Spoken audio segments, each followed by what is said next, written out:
አቶ ኢዮብ መሳፍንት የኢዜማ መሪ ሆነው ተመረጡ። የኢዜማ ፓርቲ የአመራሮችን ሹመትና ስንብትን ነግራችኋለን። የጤና ሚኒስቴር የመንግስት የጤና ተቋማት ሰራተኞች የትርፍ ሰዓት ስራ ወይም ዲዩቲ የተረኝነት አመዳደብ የሚመራበትን አዲስ አሰራር ይፋ አደረገ። ይሄ ለጤና ባለሙያዎች በብዛት ይመለከታቸዋል።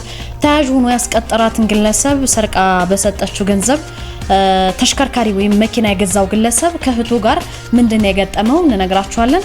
እናትህን የገደለው አባትህ ነው በሚል ወሬ የሰማው ወጣት የገዛ አባቱን ገድሏል። ሰማላችሁ። ከወንጀል ጋር በተገናኘ በሌላ ዜና የ10 ዓመት ታዳጊ ታግቶ ነበረ። መጨረሻው ምንድነው እንነግራችኋለን።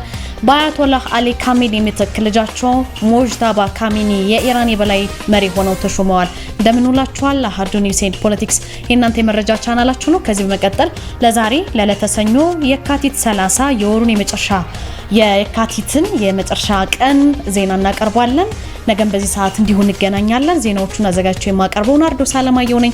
ሰብስክራይብ ማድረጋችሁን ደግሞ እንዳትረሱ። በቀጥታ ወደ መረጃዎቹ እናልፋለን። ምስራች የዲፕሎማት ሰፈር በሆነው በቡልጋሪያ ከቴምር ሪል ስቴት የተሰጠ ገጸ በረከት በአፍሪካ ህብረት አቅራቢያ እጅግ ዘመናዊ ኮምፓውንድ አፓርትመንት ቤቶችንና የንግድ ሱቆችን ከ20% ቅድመ ክፍያ ጀምሮ በማይታመን ዋጋ እንሆ ከ30% እውነተኛ ቅናሽ ጋር ስቱዲዮ 44 ካሬ 3.5 ሚሊዮን ብር፣ ባለ 1 መኝታ 67 ካሬ 5.4 ሚሊዮን ብር፣ ባለ 2 መኝታ 98 ካሬ 7.8 ሚሊዮን ብር እንዲሁም ባለ 3 መኝታ 127 ካሬ 10 ሚሊዮን 200 ሺህ ብር። የንግድ ሱቆችን ከ900 ሺህ ብር ቅድመ ክፍያ ጀምሮ ይዘንሎት መጥተናል። ለውስን ቤቶች የ10% ቅናሽ ያዘጋጀን መሆኑን እንገልጻለን። ለበለጠ መረጃና ለሳይት ጉብኝት 0933 23 31 13 ይደውሉ።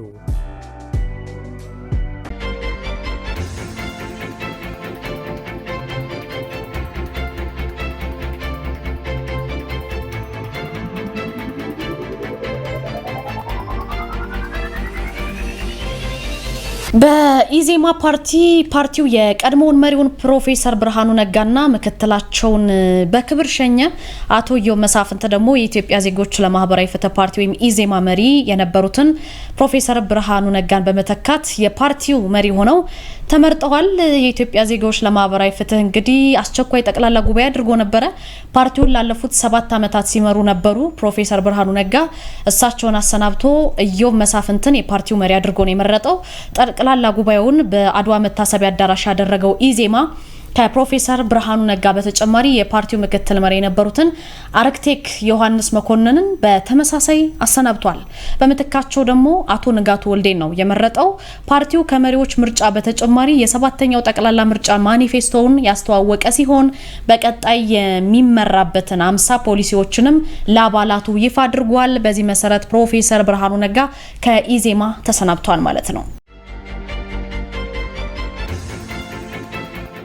ጤና ሚኒስቴር የመንግስት የጤና ተቋማት ሰራተኞች የትርፍ ሰዓት ስራ ወይም ዲዩቲ አዲስ አሰራር በማኑዋል ይፋ አድርጓል። በምትመለከቱት መልኩ በመንግስት የጤና ተቋማት ውስጥ የሚሰሩ ባለሙያዎችን የትርፍ ሰዓት ስራ ዲዩቲ ወይም የተረኝነት አመዳደብ ስርዓትን ወጥ ለማድረግ የሚያስችል አዲስ የአሰራር ማኑዋል ስራ አውሏል። አዲሱ የአሰራር ማኑዋል ምንድነው? የጤና ሚኒስትር ዴኤታ ዶክተር ደረጀ ዱጉማ በሳቸው ተፈርሞ ለሁሉም የፌዴራል ሆስፒታሎችና ዩኒቨርሲቲዎች ተልኳል። መመሪያው የትርፍ ሰዓት ክፍያ ወይም ዲዩቲ የሚፈጸምባቸውን ሁኔታዎች መወሰን፣ በተለያዩ የሕክምና ክፍሎች የሚመደቡ የባለሙያዎችን ቁጥር ከታካሚ ብዛት እኩል ማመጣጠን፣ እነዚህ ነገሮችን ያካትታል። ማኑዋሉ ላይ በዝርዝር እንደተቀመጠው ግን በተለያዩ የሕክምና ክፍሎች የሚመደቡ ባለሙያዎች ቁጥር በታካሚዎች ብዛትና እንደ ህክምና ክፍሉ ክብደት እንዲወሰን ተደርጓል። ስለዚህ እንደ ማሳያ እንኳን በጽኑ ህሙማን ክፍል ወይም አይሲዩ ለአንድ ባለሙያ ወይም ነርስ ከ3 እስከ 4 ታካሚዎች ብቻ እንዲመደቡ ተደንግጓል በዚህ ላይ። ስለዚህ በቀዶ ህክምና ክፍሎች እንደ ቀዶ ህክምናው አይነት ስፔሻሊስት ሐኪሞች፣ ረዳት ሐኪሞች፣ የማደንዘዣ ባለሙያዎች፣ ነርሶችን ያካተተ ቡድን እንደሚመደብ ዝርዝር መመሪያው ላይ ተቀምጧል። ካያችሁት መመሪያው በጠቅላላው 49 የሚሆኑ የህክምናና የድጋፍ ሰጪ የስራ ክፍሎችን ያካተተ ነው። ከነዚህ መካከል ድንገተኛ ክፍል፣ ጽኑ ህሙማን ክፍል፣ የወሊድ አገልግሎት፣ የቀዶ ህክምና፣ ፋርማሲ፣ ላቦራቶሪ፣ ኤክስሬይ፣ አልትራሳውንድ አልፎም ደግሞ እንደ ፋይናንስ፣ የጽዳትና የጥበቃ አገልግሎቶች በትርፍ ሰዓት ምደባ ውስጥ ተካተዋል ማለት ነው። ይሄ መመሪያ በጤና ሚኒስቴር ስር ባሉ እንደ ቅዱስ ጳውሎስ፣ ጥቁር አንበሳ፣ ቅዱስ ጴጥሮስ፣ አለርትና አማኑኤል ባሉ የሪፈራል ሆስፒታሎች እንዲሁም ደግሞ በመላ ሀገሪቱ የሚገኙ የዩኒቨርሲቲ ሆስፒታሎች ላይ ተፈጻሚ የሚሆን ነው። ሚኒስትሩ በደብዳቤው ላይ እንዳሳሰበው ሆስፒታሎች ይህንን መመሪያና የ15 ገጽ ዝርዝር አሰራር ማኗል መሰረት አድርገው የተረኝነት ፕሮግራሞቻቸውን እንዲያስተካክሉ አዟቸዋል ማለት ነው።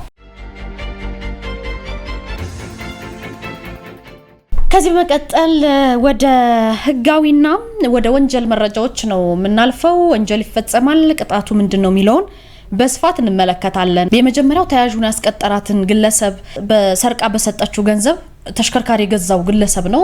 ይሄ ወንጀል የተፈጸመው እዚሁ አዲስ አበባ ውስጥ ነው። ወረዳ 7 ቀበና አካባቢ ነው የተፈጸመው። ታምሩ በቀለ የተባለ አንድ ሰው አቶ ኃይሉ ፍቅረ በተባሉት የግል ተበዳይ ቤት ውስጥ በሰራተኝነት ያስቀጠራት እህቱ ወንጀሉን መፈጸሟን ነው ፖሊስ የገለጸው። ምንድነው ያደረገችው? ለጊዜው በቁጥጥር ስር ያልዋለችና በፖሊስ ክትትል እየተደረገባት ወይም እየተፈለገች የምትገኝ በቤት ሰራተኝነት የገባች ተጠርጣሪ የተቆለፈውን የግል ተበዳይ መኝታ ቤት በር ሰብራ በመግባት በመኝታ ቤት ውስጥ ተቀምጦ የነበረ 20,000 ዩሮና 22 ግራም የሚመዝኑ የተለያዩ የወርቅ ጌጣጌጦችን በአጠቃላይ ወደ 3.2 ሚሊዮን ብር በላይ የዋጋ ግምት ያለውን ገንዘብና ንብረት ሰርቃ ለወንድሟ ሰጥታ እንደተሰወረች ነው ፖሊስ የመረጃው የሚያትተው። የአራዳ ክፍለ ከተማ ፖሊስ መምሪያ ግለሰቧን ተያዥ ሆኖ ያስቀጠራትን ስራ ስትቀጠሩ ወይም ስትገቡ ተያዥ ሆኖ የሚያስቀጥራችሁ ሰው ይኖራል። ይሄ ሰው ወንድሟ ነው። በቁጥጥር ስር አዋለው ፖሊስ። ከዛ በኋላ ምርመራ የማስፋት ተግባር አደረገ። ተሰርቆ በተሰጠው ገንዘብና ንብረት ዶልፊን ተሽከርካሪ ገዝቶ ሲገለገል ነበረ ግለሰቡ ዘርፋ በሰጠችው ገንዘብ ማለት ነውና ይሄንን በማረጋገጥ ተሽከርካሪው በኤግዚቢትነት እንዲያዝ ተደረገ በፖሊስ አማካኝነት። በተከሳሹ ላይ ደግሞ የምርመራ መዝገብ በማደራጀት በአቃቢ ሕግ ክስ ከተመሰረተበት በኋላ ጉዳዩን ሲመለከት የቆየው የፌዴራሉ መጀመሪያው ደረጃ ፍርድ ቤት አራዳ ምድብ 5ኛ ወንጀል ችሎት በዋለው ችሎት እንግዲህ በ7 ዓመት እስራት እንዲቀጣ ነው የወሰነበት በወንድሟ ላይ ተያዥ ሆኖ ባስቀጠራት ማለት ነው። እሷ ደግሞ ዘርፋ በሰጠችው ገንዘብ መኪናን የገዛበት ዶልፊን ተሽከርካሪ በተሰረቀ ገንዘብና ንብረት የተገዛ ተሽከርካሪን በተመለከተ በፍርድ ቤት ክርክር ሲደረግ ነው የቆየው። ተሽከርካሪው ወንጀሉ ለተፈጸመባቸው በመጨረሻ ማለት ነው ለግል ተበዳይ እንዲሰጣቸው ተወስኗል። ወደ ቀጣዩ መረጃ ሳልፍ አንድ ሰው እናትህን የገደለው አባትህ ነው ተብሎ ይሄንን ወሬ ሰምቶ የገዛ አባቱን ገድሏል። አቢቲ ገልማ የተወለደው እንግዲህ በቦረና ዞን ተልተሌ ወረዳ ነው። የሀገር ውስጥ መገናኛ ብዙሃን እንደዘገቡት አቢቲ ገልማ አሁን ላይ የ19 ዓመት ወጣት ነው። በአብዛኛው አባቱ ያሳደገው ከአያቱ ጋር ነው ያደገው። እንግዲህ ነፍስ አውቆ ወደ ወጣትነት እድሜ እስኪደርስ ስለ ወላጅ እናቱ ሲጠይቅ ብዙ ነገር ሲያነሳ ቆየ። በቤተሰብ በኩል የሚነገረው እናቱ እሱን ስትወልድ በወሊድ ጊዜ እንደሞተች ስለተነገረው ስለ እናቱ ሞት ምክንያት እሱ መሆኑ እየተሰማው ጥያቄውን ሳያነሳ ለረጅም ጊዜ ቆየ ማለት ነው። በወሊድ ነው የሞተችው የሚል ወሬ ስለሚነገረው አንድ ጊዜ ታህሳስ 25 2018 ግን አንድ ለአመታት ያልተፈቱ ጥያቄዎችን የሚፈታ ነገር ይሰማል ይሄ ልጅ እና የእናቱ እናት አያቱ ከወጣቱ ጋር ወደ አንድ ሰው ጋር ትሄድና ያለ መግባባት ተፈጥሮ ሲጨቃጨቁ በመሃል የዚህ ያቢቴ የሚባለው አያት ያቢቴ አባት ገልማንና እኔንም እንደ ልጄ ግደለኝ ለአመታት የደበኩ ሚስጥር አፍኝ ይዣለሁ ብለው ሲናገሩ ይሰማል ማለት ነው ከዚህ ሰው ጋር። በዚህ ጊዜ አባት ይሄንን ሚስጥር ይሄን ነገር ይሰማና አስጠንቅቆ ከቤት ይወጣል። ከዛን ዕለት ጀምሮ የእናቱ ሞት በወሊድ አለመሆኑን ሲያውቅ በአባቱ ላይ ጥላቻ እያሳየ መጣ ማለት ነው። እናቴ በወሊድ አይደለም የሞተችው ወደሚል ድምዳሜ መጣ። በዚህ መሰረት አባትና ልጅ ቅራኔ ውስጥ ገቡ። አቢቲም የእናቱን ሞት ምክንያት ለማወቅ እንግዲህ አያቱን በተደጋጋሚ ቢጠይቅም መልስ በማጣቱ አያቱን ለመጨረሻ ጊዜ ካልነገሩት ሀገር ጥሎ እንደሚጠፋ ነገራቸው። ለአመታት የደበቁትን ሚስጥር አያቱ ነገሩት። እናቱ ድንገት በአባቱ እጅ እንደጠፋች ወይም እንደተገደለች ይህንን ሚስጥር ከአባቱና ከሳቸው በስተቀር ማንም እንደማያውቅ አስረዱት። ይሄ ልጅ እንግዲህ ለአመታት የተደበቀውን የእናቱን አሟሟት ሚስጥር እንዳረጋገጠ በቀጥታ ሄደው አባቱን ለመበቀል ነው። ጊዜና ወቅት ጠበቀ። እንግዲህ አንድ ቀን አባትና አያቱ ተጋጭተው ባለበት ሰዓት ይሄ ልጅ እናቴን እንደገደል ከአያቴንም ልትገድላት ነው ወይ ብሎ አባቱን በያዘው የብረት ዱላ በተለያዩ የሰውነት ክፍሎችን በመምታት እንግዲህ ጉዳት ካደረሰባቸው በኋላ ጥሏቸው በመሄድ በቀጥታ እጁን ለፖሊስ ነው የሰጠው። ፖሊስ ጉዳት የደረሰባቸውን ይህንን አባት በማንሳት ወደ ሆስፒታል በመላክ የሕክምና እርዳታ እንዲደረግላቸው ሞከረ። ነገር ግን ከ4 ቀናት ቆይታ በኋላ በሕክምና ላይ ጥር 28 ያሳለፍነው 2018 በሕክምና ላይ እንዳሉ በልጃቸው በደረሰባቸው ጥቃት አባት ህይወታቸው አልፏል። በዚህ መሰረት ፖሊስ የምርመራ መዝገቡን በአስከሬን ምርመራም በሌሎች ማስረጃዎች ማጠናክሮ ለአቃቢ ህግ ላከ። አቃቢ ህግ ያው እንደተለመደው የቀረበውን የምርመራ መዝገብ ይመለከታል። በከባድ የሰው መግደል ወንጀል በዚህ ልጅ ላይ ክስ ይመሰርትበታል። የአቃቢ ህግን ክስ የተመለከተው የቦረና ከፍተኛው ፍርድ ቤት የካቲት 10 በዋለው ችሎት ይህንን አባቱን ጉዳት አድርሶ የገደለውን እንግዲህ እናትህን የገደላት አባት ነው ተብሎ ነው ለዚህ በቃውና አቢቲ ገልማን ከዚህ በፊት የወንጀል ድርጊት የሌለበት ነው። ተጸጽቶ እጁን ለህግ አካል በራሱ ጊዜ ሄዶ እጁን የሰጠ ሰው ስለሆነ የወንጀል ድርጊቱንም የፈጸመው አስገዳጅ እድሜ ሁኔታ ውስጥ በመግባት በመሆኑ የክስ ማቅለያ ተደርጎለት በ9 ዓመት እስራት እንዲቀጣ ተወስኖበታል። አንዳንድ ጊዜ በታሪክ የሚነገሩ ነገሮች ሊኖሩ ይችላሉና እነዛን ነገሮች በማስተዋል ብንመለከታቸው ለእንደዚህ አይነት ያው ከህግ ተጠያቂነት ማምለጥ አይቻልምና በእርግጥ የህግ ማቅለያም የተደረገለት እጁን ለፖሊስ ራሱ ሄዶ ነው የሰጠው እጁንና እንደዚህ አይነት ታሪኮች ሲመጡ በማስተዋል ተረጋግተን በማየት ከዘላለም ጸጸትና ከህግ ተጠያቂነት እንድንድን ስንል መልእክት እናስተላልፋለን። በቀጣይ ወደምናየው መረጃ እንለፍ። በቀጣይ የምናየው መረጃ እገታ ነው። እገታ እንግዲህ ከጊዜ ወደ ጊዜ እናንተ ሙድ ቤተሰቦቻችን ጥንቃቄ እንድታደርጉ እያልን በተደጋጋሚ የምንነግራችሁ ነገር ነው። በተለይ ታዳጊ ጎረምሳ ገና እያደጉ ያሉ ልጆቻችሁን ክትትል እንድታደርጉ ደግሞ የግንዛቤ ማስጨበጫም እንድትሰጧቸው ብዙ ጊዜ በዜናዎች ይነገራሉና የማታለል ወንጀል ይፈጸማል። እንደዚህ ላደርግልህ ልሸኝህ እየተባለ በርካታ እገታዎች የተፈጸሙ ናቸውና ይሄም የ10 ዓመት ታዳጊ እናንተ መማሪያ እንዲሆናችሁ ብዙዎቻችሁ ወላጅ ልትሆኑ ትችላላችሁና ግንዛቤ ማስጨበጥ ለታዳጊዎች አስፈላጊ ነው። ከወላጅ የሚጠበቅ ኃላፊነት ነውና ግንዛቤ ማስጨበጥ ብንጀምር እንላለን። የ10 ዓመቱ ታዳጊም እንዲሁ ከ1 ሚሊዮን ብር በላይ ነው 6 ሰዎች የጠየቁበት። ይሄ ደግሞ ወደ አርሲ አካባቢ ነው። ከትምህርት ቤት ወደ ቤት በመመለስ ላይ የነበረ የ10 ዓመት ታዳጊ ነው በሞተር ብስክሌት አሳፍረውት የገታ ተግባር የፈጸሙት። ቤተሰቡን ደግሞ ገንዘብ ጠይቀዋል። እንደዚህ ያደረጉት 6 ግለሰቦች ነው ተመካክረው ነው ያደረጉት። የአርሲ ዞን ፖሊስ ዋና መምሪያ እንግዲህ እንደገለጸው ተከሳሾቹ 6 ናቸው። 6ቱ በመተባበር ቅንጅት በመፍጠር የገታ ተግባር ፈጽመዋል። ከ6ቱ ተከሳሾች መካከል ምንዳ ከተማና ቶልቻ ከተማ የተባሉት ወንድማማቾችና የታገተው ታዳጊ የቅርብ ቤተሰብ ናቸው።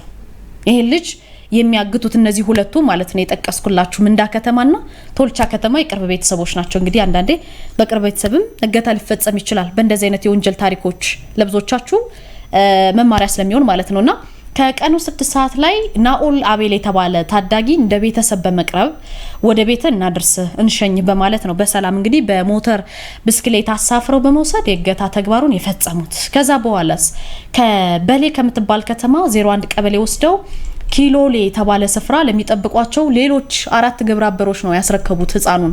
በነጋታው እንግዲህ 6ኛው ተከሳሽ መልስ አባቡ ወደ ታዳጊ ቤተሰቦች በመደወል አሁኑኑ 1 ሚሊዮን ብር ልከው ልጃቸውን እንዲረከቡ የልጃቸውን ድምጽ በማሰማት በስልክ ሲጠይቅ ነበረ። ይሄ የደረሰን የፖሊስ መረጃ ነው የሚያመላክተው። እንግዲህ ወንድማማቾቹ ይህንን እገታ ተግባር ከጎን ከፈጸሙ በኋላ እንደ ቤተሰብ ቀርበው ሁኔታውን በቅርበት ሲከታተሉ ነበረ። ልጅ እንደጠፋ ሁሉ አክት ሲያደርጉ ነበርና ይሁን እንጂ ጉዳዩን ሲከታተል የነበረው በአካባቢ የሚንቀሳቀስ የጸጥታ ግብረ ኃይል 4ቱን ተከሳሾች ካገቱት ልጅ ጋር ያለምንም ጉዳት ምንም ነገር ሳያደርጉት በቁጥጥር ስር ሊያውሉ ችለዋል። ፖሊስም እንግዲህ ታዳጊውን ለወላጆቹ ካስረከበ በኋላ በተከሳሾቹ ላይ አስፈላጊውን መረጃ ማሰባሰብ የምርመራ መዝገቡን ማጠናቀቅ ተግባር ፈጸመ። መጨረሻ ላይ ለአቃቢ ህግ ላከ። እንግዲህ አንዳንዴ የሩቅ ሰው ሳይሆን የራሳችን የምናቀው መውጫ መግቢያችንን የሚያቅ ማንነታችንን የሚያቅ መነሻ መድረሻችንን የሚያቅ ሰው ሊሆን ይችላል እገታ የሚፈጽመውና እነዚህ ሁለቱ ቅድም የጠቀስኳቸው አካላት የታገተው ህፃን ልጅ የቅርብ ቤተሰቦች ናቸው። አቃቢ ህግ እንግዲህ ከፖሊስ የቀረበውን የምርመራ መዝገብ ተመልክቶ ለአካለ መጠን ያልደረሰ ታዳጊን በመጥለፍና በማገት ወንጀል ክስ መሰረተ ማለት ነው። ክሱን ደግሞ የተከታተለው የአርሲ ዞን ከፍተኛው ፍርድ ቤት ነው። እንግዲህ መጨረሻ ላይ ፍርዱን ፈርዷል። ተከሳሾቹ የማይገባ ጥቅም ለማግኘት በማታለል በማስፈራራት በመዛት 1 ሚሊዮን ብር አስገቡ በማለት ታዳጊ ልጅን ከህግ ውጪ ይዞ ማስቀመጥ ወንጀል ጥፋተኛ ስለሆኑ በአቃቢ ህግ ማስረጃ ሙሉ በሙሉ በመረጋገጡ 6ቱም ተከሳሾች እያንዳንዳቸው 12 ዓመት ጽኑ እስራት እንዲቀጡ ወስኖባቸዋል ማለት ነው። ወላጆች በዚህ አጋጣሚ ልጆቻችሁ ትምህርት ቤት በሚሄዱበትም ሰዓት በሚመጡበትም የትም ቦታ ብትልኳቸው ማንም ሰው የቅርብም ሰው ቢሆን ጥንቃቄ እንድታደርጉ በዚህም አጋጣሚ እገታ ሊፈጸም ይችላልና ልጆቻችሁን ግንዛቤ እንድታስጨብጧቸው እንላለን። ወደ መጨረሻው ዜና እንሻገራለን። ወደ መጨረሻው ዜና ስናልፍ በአያቶላህ አሊ ካሚኒ ምትክ ልጃቸው ሙጅታባ ካሚኒ የኢራን የበላይ መሪ ሆነው ተሾመዋል። እንግዲህ በኢራን ከፍተኛ የሃይማኖትና የፖለቲካ ተጽዕኖ ያለው የባለሙያዎች ምክር ቤት የሀገሪቱን የቀድሞ የበላይ መሪ አያቶላህ አሊ ካሚኒን በተመለከተ ልጃቸው እንግዲህ አያቶላህ ሙጅታባ ካሚኒ አዲሱ የኢራን የበላይ መሪ ሆነው ተመርጠዋል። አባታቸውን ተክተዋል። በቅርቡ የተገደሉትን ይሄ ታሪካዊ ውሳኔ የተላለፈው እንግዲህ የቀድሞ መሪ አሊ ካሚኒ ህይወታቸው ማለፉን ተከትሎ ነው። ለ10 ዓመታት በኢራን የፖለቲካ መጋረጃ ጀርባ እንግዲህ ከፍተኛ ተጽዕኖ ሲያሳድሩ የቆዩት ሙጅታባ ካሚኒ አሁን በይፋ የኢስላማዊቷ ሪፐብሊክ ቁንጮ ናቸው። ይሄ ሹመት ከ1979 የኢራን አብዮት በኋላ ለመጀመሪያ ጊዜ ስልጣን ከአባት ወደ ልጅ የተላለፈበት አጋጣሚ ነው። የባለሙያዎች ምክር ቤት እንደውም በሰጡት ድምጽ ሙጅታባ ካሚኒ የኢማም ኻሚኒን የአሊ ካሚኒን ፈለግ ይከተላሉ በሚል መመረጣቸውን የገለጹትና አዲሱ መሪ ከኢራን አብዮታዊ ዘበኛ ጋር ሁሉ ጥብቅ ግንኙነት ያላቸው ናቸው። የምክር ቤት ውሳኔም በጸጥታና ደህንነት ተቋማት ዘንድ ሙሉ ድጋፍ እንዳገኘ ተመላክቷል። በምዕራባውያን በተለይ ከአሜሪካና እስራኤል ጋር ባለው ውጥረት በከረረበት ወቅት መከናወኑ ከፍተኛ የሆነ ትኩረት ስቦ ነበር። አያቶላህ ሙጅታባ ካሚኒ እንግዲህ 56 ዓመቱ ነው። ከዚህ ቀደም በአባቱ ቢሮ ውስጥ በከፍተኛ የኃላፊነት ቦታዎች ላይ ሲያገለግል ቆየና የኢራንን የውጭና የውስጥ ደህንነት ፖሊሲ በመቅረጽ ረገድ ትልቅ ሚና ነበረው ይባላል። የኢራን ብሔራዊ ቴሌቪዥን እንደዘገበው እንግዲህ በቅርቡ የሹመት ስነ ስርዓቱ በይፋ የሚከናወን ነው። መላው የኢራን ህዝብና መንግስት አካላት ለአዲሱ መሪ ታማኝነታቸውን እንዲገልጹም ጥሪ እየቀረበ ነው ማለት ነው። ውድ ቤተሰቦቻችን ለዛሬ ካቲት 30 ለተሰኞ ምሽት ያዝናቸው መረጃዎች እነዚህ ናቸው። አብሬያችሁ የቆየሁት ናርዶስ አለማየሁ ነበርኩኝ። ስለምትከታተሉን ከልብ አድርጌ ነው ማመሰግነው። ከአሃዱ ሬዲዮ ደግሞ ሌሎችን መረጃዎች ትሰማላችሁ። በያላችሁበት መልካም ምሽት ይሆንላችሁ።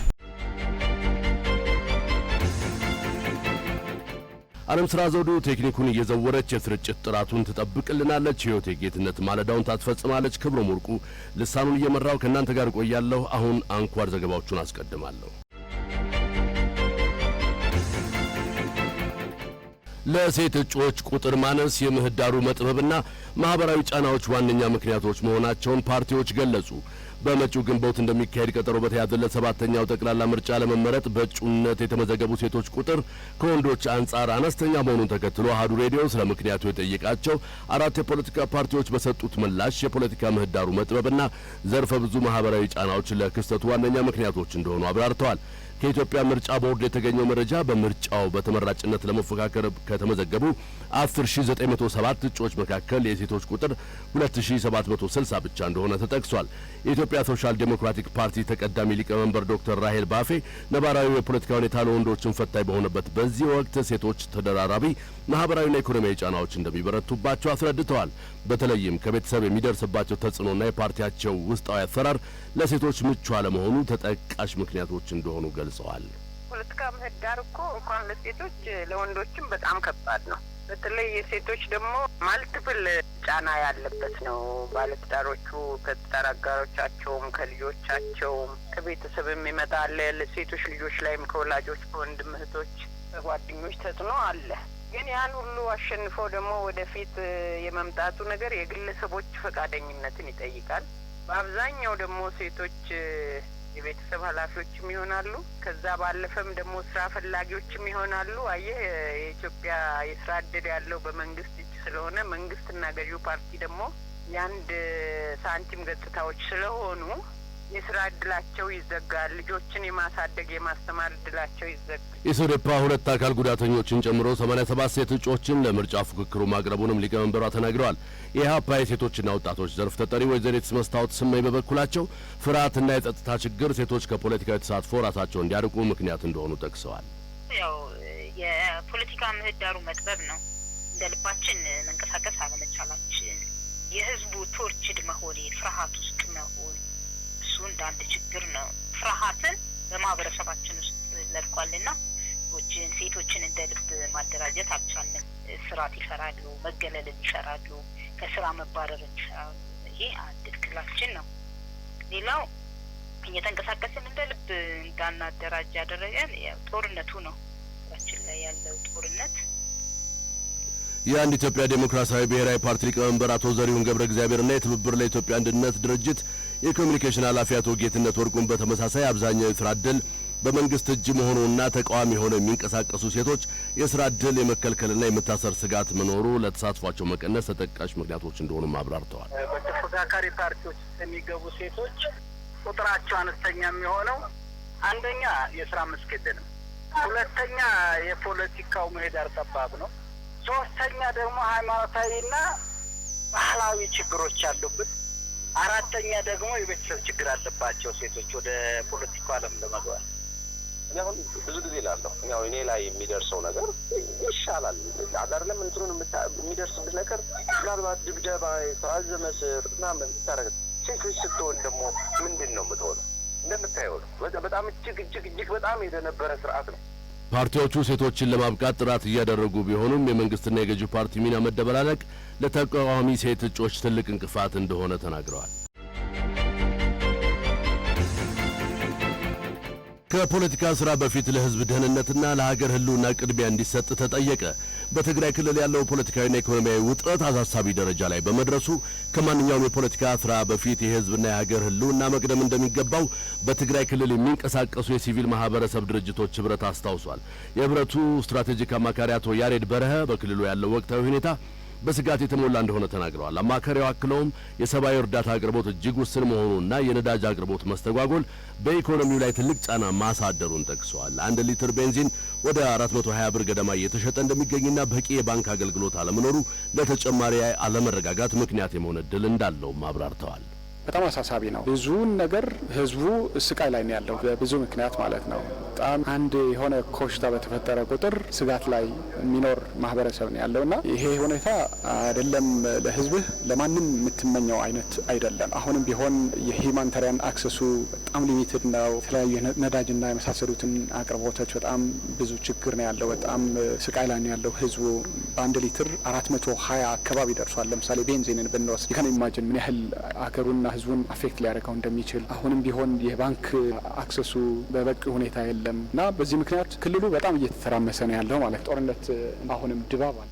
የፌዴራል መንግስት የትግራይ ጊዜያዊ አስተዳደርና ህወሓት በከፍተኛ የኃላፊነት ስሜት የህዝቡን ሰላም ለመመለስና አስተማማኝ ጸጥታ በክልሉ ለማስፈን በጋራ ሊሰሩ እንደሚገባም አሳስበዋል።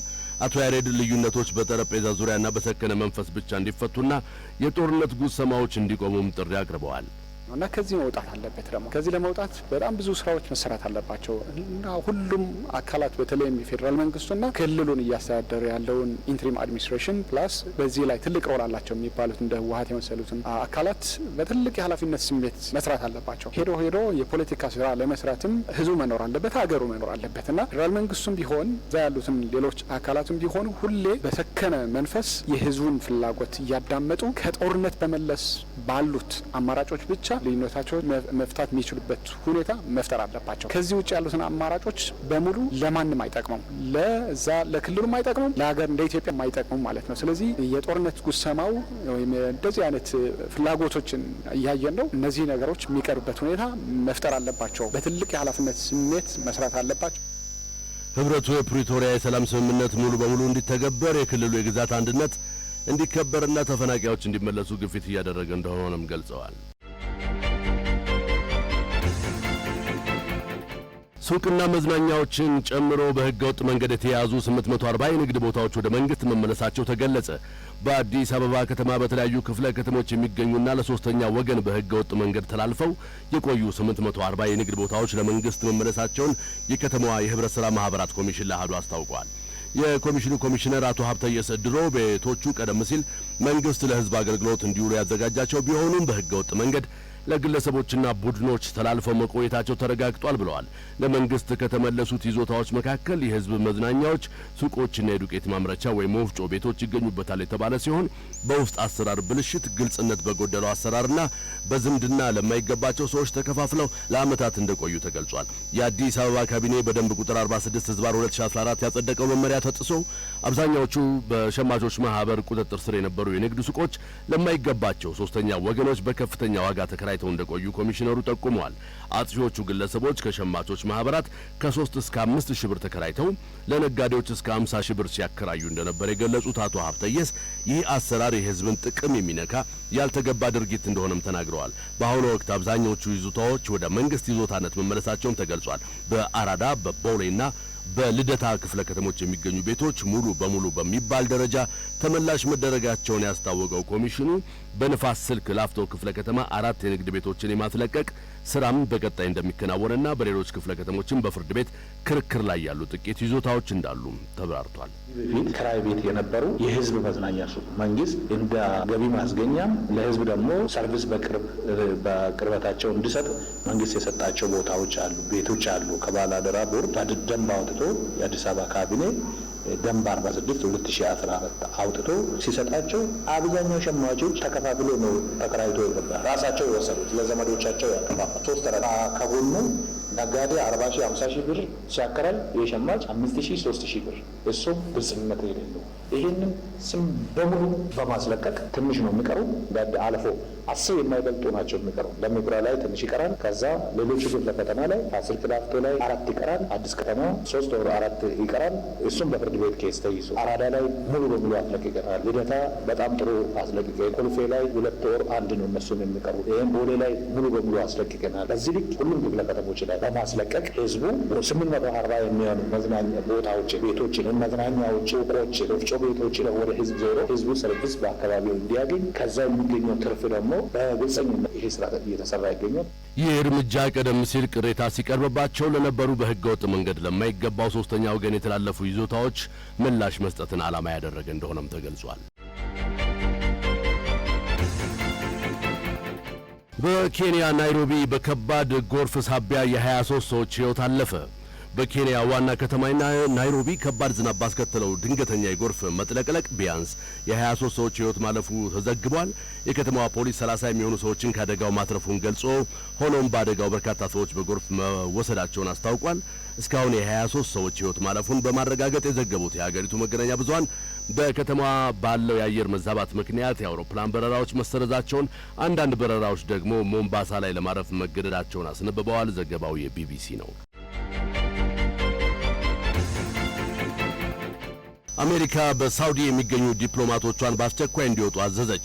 የአሜሪካ የውጭ ጉዳይ መስሪያ ቤት በሳውዲ የሚገኙ ቋሚ ያልሆኑ ዲፕሎማቶች፣ የኤምባሲ ሰራተኞችና ቤተሰቦቻቸው ሀገሪቱን ለቀው እንዲወጡ ትዕዛዝ አስተላልፏል። ይህ የአሜሪካ ውሳኔ በመካከለኛው ምስራቅ እየተካሄደ ካለው ጦርነት ጋር ተያይዞ የጸጥታ ሁኔታው አስጊ በመሆኑና በዲፕሎማቶቹ ላይ ይደርስ የሚችለውን አደጋ ለመቀነስ ታስቦ የተወሰደ እንደሆነም ተገልጿል። ባለፈው ማክሰኞ በሪያድ የሚገኘው የአሜሪካ ኤምባሲ በኢራን ድሮኖች ጥቃት ተሰንዝሮበት የነበረ ሲሆን በጥቃቱም በኤምባሲው ህንጻ ላይ የእሳት አደጋ ተከስቶ በንብረት ላይ ጉዳት መድረሱ ይታወሳል። ዘገባው የሃፊንግተን ፖስት ነው።